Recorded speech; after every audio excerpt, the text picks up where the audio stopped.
It was a warm evening in New Orleans, the kind of night where the humid air clings to your skin, heavy with possibilities. I was sitting alone at a dimly lit bar, nursing a bourbon, when she walked in. She had this quiet magnetism, the kind that didn't demand attention but effortlessly captured it. Her name, as I later found out, was Lily. She had long auburn hair that tumbled over her shoulders and a smile that carried both mystery and mischief. I wasn't looking for anything that night. At least, that's what I told myself. But the way her eyes locked with mine told me fate might have other plans. She sat a few stools away, and after a hesitant moment, I raised my glass in her direction. She smiled, a small, knowing smile, and I felt my pulse quicken. We started talking, and it was like peeling back the layers of a story I didn't want to end. She told me about her job as an artist, her dreams, and the way she felt most alive when standing barefoot in her small studio, smearing paint across canvases. I told her about my life as a travel photographer, always moving, never settling. There was a spark between us, undeniable and electrifying. The conversation flowed effortlessly, but underneath it was an undercurrent of something deeper, something primal. When she laughed, it was as though the room lit up, and every word she spoke seemed to pull me further into her orbit. Hours melted away, and the bar began to empty. She leaned closer, her voice dropping to a near whisper, and suggested we go somewhere quieter. Her place, she said, wasn't far. Against my better judgment, or maybe because of it, I agreed. The walk to her apartment felt surreal. The city was alive with jazz spilling out of the clubs, and the cobblestone streets shimmered under the glow of streetlights. We didn't say much.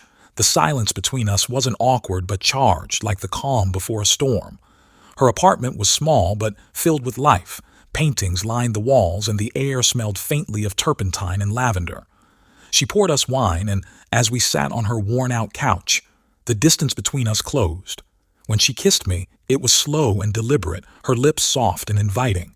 It wasn't just lust. There was an aching hunger in the way we came together, a need to fill the emptiness we both carried. Her hands explored my face as if memorizing every line, and I found myself doing the same, wanting to hold on to this moment for as long as I could. But as the night deepened, so did the weight of what was happening. She started to talk about her past, about a man she once loved who had shattered her trust. Her voice trembled as she confessed that she hadn't let anyone this close in years. I felt a pang of guilt. I hadn't been entirely honest with her either. I wasn't the kind of man who stayed, and I wondered if she could sense that. Yet, there was something about her vulnerability that made me want to stay, if only for one night. The line between love and lust blurred as the hours stretched into early morning. We weren't just bodies searching for warmth, but two broken souls trying to find solace in each other. For a moment, it felt like the world outside didn't exist. But as dawn approached, reality began to seep in. I saw the way her eyes softened when she looked at me, and it terrified me. I knew I wasn't capable of giving her the kind of love she deserved. When I finally left, the streets were quiet, and the first light of day painted the city in hues of gold and pink.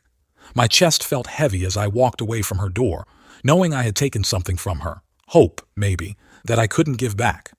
I didn't look back, though her face lingered in my mind for days, weeks even.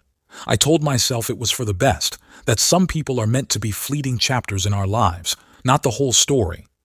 But every time I think of her, I wonder if maybe, just maybe, I should have stayed.